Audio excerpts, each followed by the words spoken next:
अस्सलाम वालेकुम। हमारा आज का ये लेक्चर डिटेक्शन ऑफ मल्टीकोलिनियरिटी पे है कि हम मल्टीकोलिनियरिटी को कैसे डिटेक्ट कर सकते हैं और इसके लिए कौन कौन से स्टेप्स रिक्वायर्ड हैं इन रिग्रेशन, और इसके अलावा रिग्रेशन एनालिसिस के अलावा भी कोरिलेशन मैट्रिक्स में हम कैसे इसको डिटेक्ट करते हैं और इसके क्या इम्पैक्ट्स होते हैं आपके टी स्टैट्स पे, आपके कोफिशिएंट्स पे, साइन ऑफ कोफिशिएंट्स पे इसका क्या इम्पैक्ट होता है और आपके ओवरऑल जो रिजल्ट्स ऑफ मॉडल है उस पर क्या इम्पैक्ट पड़ता है। ये तमाम चीज़ें आज हम डिस्कस करेंगे। डेटा सेट जो मैंने इसके लिए चूज़ किया है वो हमने अप्लाइड इकोनोमेट्रिक्स बुक है हॉल एंड स्टीरियो की, वहाँ से लिया है। स्टीरियो की बुक से वो डेटा उसकी वेबसाइट से डाउनलोड किया है, वो मैं आपको बता देता हूँ। वहाँ से डेटा डाउनलोड करके आप भी इसको प्रैक्टिस कर सकते हैं। तो डेटा सेट जो हमने लिया है वो हमने स्टीरियो की जो हमें ओपन एसेस स्टूडेंट जोन उन्होंने दिया हुआ है, वहाँ पे इसके अप्लाइड इकोनोमेट्रिक्स का सेकेंड एडिशन है, यहाँ पे स्टीरियो एंड हॉल की ये बुक का उसकी ये डेटा सेट्स स्टूडेंट जोन में फ्री डेटा सेट्स प्रोवाइड किए। तो मुझे मल्टीकोलिनियरिटी का डेटा चाहिए, चैप्टर 5 है और ये जो थर्ड एडिशन है इसका चैप्टर 6 है ये मल्टीकोलिनियरिटी का। ये डेटा यहाँ से मैंने डाउनलोड किया है, आप भी कर सकते हैं, और ये वाला डेटा सेट है जिस पे हम आज बात करेंगे। सबसे पहले हम इस बुक की अगर इंस्ट्रक्शन को फॉलो करें तो इसमें सबसे पहले जो चीज़ है वो है कि इनके दरमियान कोरिलेशन चेक किया जाए। उनके मुताबिक जो x2 और x3 वेरिएबल है वो हाईली कोरिलेटेड है और इनके दरमियान जो कोरिलेशन है वो 0.9995 पे आता है तकरीबन, जो अराउंड 100% ही चला जाता है। तो ये इतना हाई कोरिलेशन है यहाँ पे, इनके दरमियान इतना हाई एसोसिएशन है दो इंडिपेंडेंट वेरिएबल के दरमियान, तो हम इसे कहते हैं there is a perfect multicollinearity. अब इसको इस डेटा सेट के साथ चेक करते हैं। तो हमें कोरिलेशन मैट्रिक्स के लिए पहले डेटा एनालिसिस पे चलते हैं और यहाँ पे जाके कोरिलेशन को सिलेक्ट करते हैं, इसको करते हैं। इसके बाद इसकी डेटा सेट की रेंज जो कि ऑलरेडी मैंने इसमें पुट की हुई है इसलिए ये यहाँ पे ऑलरेडी अवेलेबल है। उसके बाद अगर आपने वेरिएबल्स के नाम भी साथ रखे हैं तो फिर लेबल्स को भी टिक कर दें, और आउटपुट रेंज जो कि मैंने H3 रखी है यानी कॉलम H और रो 3 पे, तो इसको ओके करते हैं। तो ये देखें, अब बेसिकली जो कोरिलेशन मैट्रिक्स होती है इसके of diagonal, upper of diagonal और लोअर जो ऑफ डायगोनल होते हैं ये बराबर होते हैं, तो इसलिए इसने अपर ऑफ डायगोनल हमें दिए नहीं है और लोअर दे दिए। और जो डायगोनल है, प्रिंसिपल डायगोनल है, वहाँ पर सारे ये इसके खुद के आपस में मतलब y का कोरिलेशन 1 है, वो तो एग्जैक्टली 1 ही होगा। अब यहाँ पर देखें x2 और y का 85%, x3 और y का 85%, बट x2 और x3 का 99%, 99.9995, which is very similar to the estimates which are given in the applied econometrics book।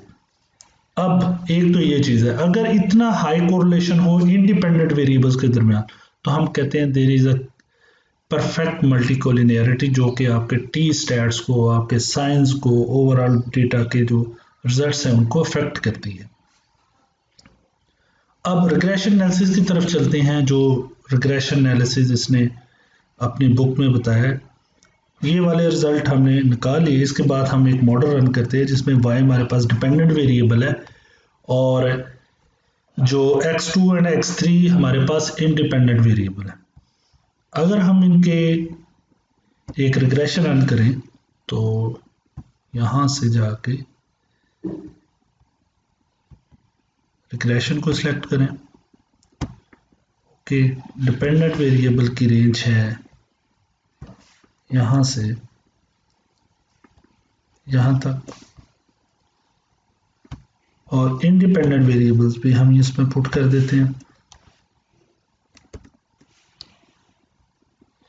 चूंकि हमने लेबल्स को भी साथ लिया तो लेबल्स को टिक रखते हैं और फिर हम इस पे देखते हैं कि हमें रिजल्ट्स कहाँ पे, जो रिक्वायर्ड रिजल्ट है वो कहाँ पे चाहिए। तो इसने ऑलरेडी L2 को डिसाइड किया हुआ है, तो यहीं पे हम रिजल्ट इसे ले सकते हैं। ओके, तो ये हमारे पास रिजल्ट्स आ गए।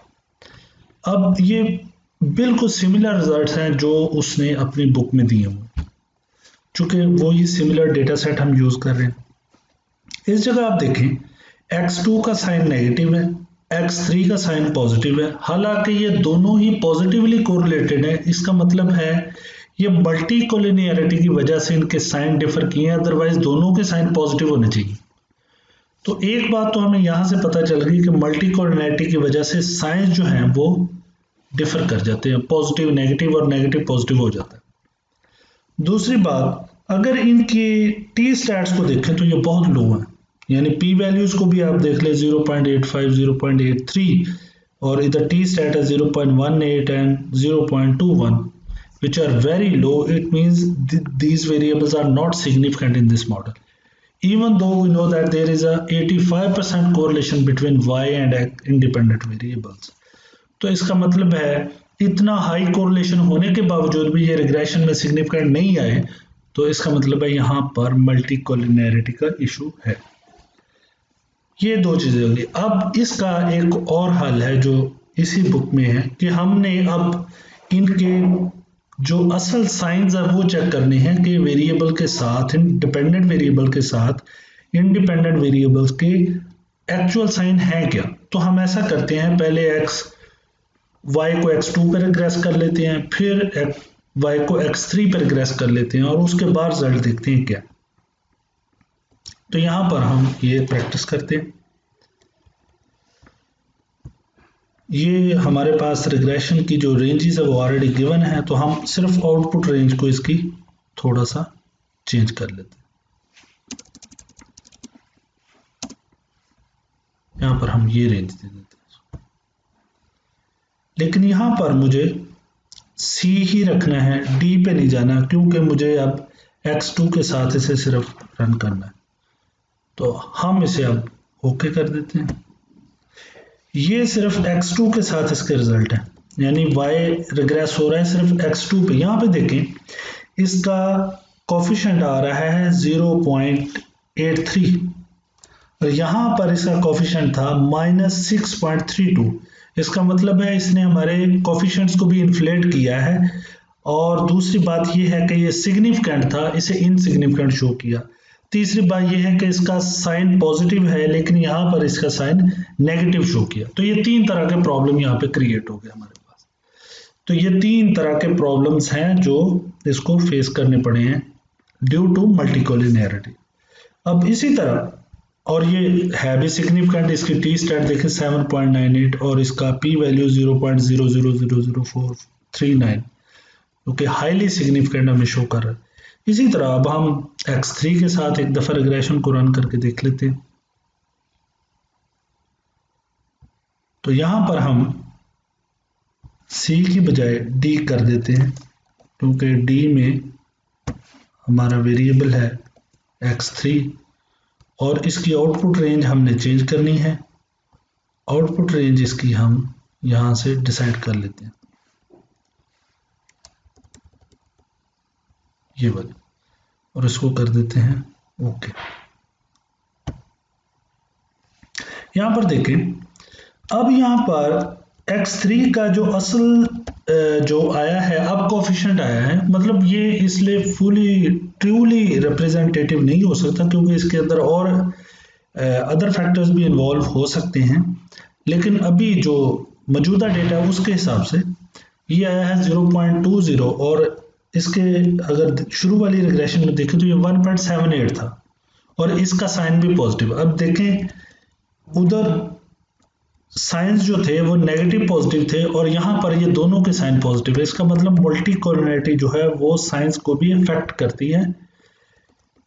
अब ये दो चीजें हमने इसके दरमियान चेक की कि हमारे पास कैसे मल्टीकोलिनियरिटी आपके सिग्निफिकेंट वेरिएबल्स को इनसिग्निफिकेंट कर देती है, उनके साइंस को भी अल्टर कर देती है और उनके कोफिशिएंट्स को भी इन्फ्लेट कर देती है।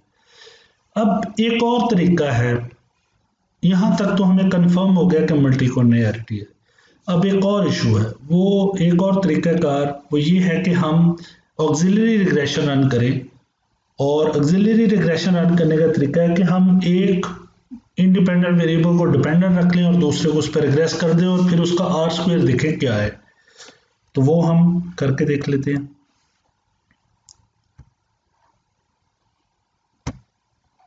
इसको b की बजाय c कर देते हैं क्योंकि c में हमारे पास x2 है और d में x3 है, तो ये यानी कि अब हम x2 को x3 पर रिग्रेस कर रहे हैं। अब इसका हम यहाँ से आउटपुट रेंज डिसाइड कर लेते हैं, कहाँ पे हमने इसके रिजल्ट देने, यहाँ पर इसको। तो ये देखें यहाँ पर ये हाईली सिग्निफिकेंट है, 1521 इसका टी स्टैट है, मतलब हाईली सिग्निफिकेंट है। अब अगर आप इसका आर स्क्वायर देखें तो आर स्क्वायर आया 0.99999। अब अगर हमने इसको चेक करना है कि हमारा जो कोरिलेशन है और ये आर स्क्वायर है, क्या ये मतलब एक जैसा हमें वो बता रहा है, तो सिंपल है, आर स्क्वायर का हम अगर स्क्वायर रूट ले लें तो ये कोफिशिएंट ऑफ कोरिलेशन कोफिशिएंट बन जाता है। तो अगर हम इसका स्क्वायर रूट ले लें आर स्क्वायर का, तो ये हमारे पास बन गया 0.999995, जो कि बिल्कुल एग्जैक्ट हमें कोरिलेशन मैट्रिक्स वाले रिजल्ट दे रहा है जो कि यहां पर मौजूद है, ये वाले। तो इसका मतलब ये हुआ कि इन दोनों वेरिएबल्स के दरमियान हाईली कोरिलेशन है, जिसकी वजह से मल्टीकोलिनियरिटी का इशू आ रहा है। और मल्टीकोलिनियरिटी के इशू आने की वजह से एक तो इनके साइन डिफर कर रहे हैं, दूसरा ये पॉजिटिव जो वेरिएबल्स हैं इनके वो एक नेगेटिव और एक पॉजिटिव हो रहा है, और जो वेरिएबल सिग्निफिकेंट हैं उनके मल्टीकोलिनियरिटी की वजह से, चूंकि टी स्टैट्स के नीचे हम स्टैंडर्ड एरर डालते हैं उसका वेरिएबल का, तो बीटा के लिए, तो स्टैंडर्ड एरर ऑफ बीटा 1 या बीटा हैट जो भी है, अब वो इन्फ्लेट हो जाते हैं। जब डिनोमिनेटर में जो वैल्यू है वो इन्फ्लेट हो जाती है, तो ओवरऑल जो रेशो है वो उसका जो रिजल्ट आता है उस फ्रिक्शन का वो कम हो जाता है, जिसकी वजह से टी वैल्यू छोटी हो जाती है और इनसिग्निफिकेंट हो जाती है। तो ये आज की प्रैक्टिस थी जो कि हमने अप्लाइड इकोनोमेट्रिक्स की बुक से देख के उसके डेटा सेट को फॉलो करते हुए, ये वही एग्जांपल्स हैं जो इसने स्टीरियो ने अपनी बुक में दी हुई है। ये वो रिग्रेशन है जो हमने रन की, और ये ऑक्सिलरी रिग्रेशन है जो एंड पे देखी, और ये देखिए इसका वही बिल्कुल आर स्क्वायर वही आया और इसका टी स्टैट भी वही आया। तो ये ओवरऑल इम्पैक्ट होता है मल्टीकोलिनियरिटी का, इसलिए मल्टीकोलिनियरिटी हमेशा से मल्टीवेरिएट रिग्रेशन में एक प्रॉब्लम रहा है।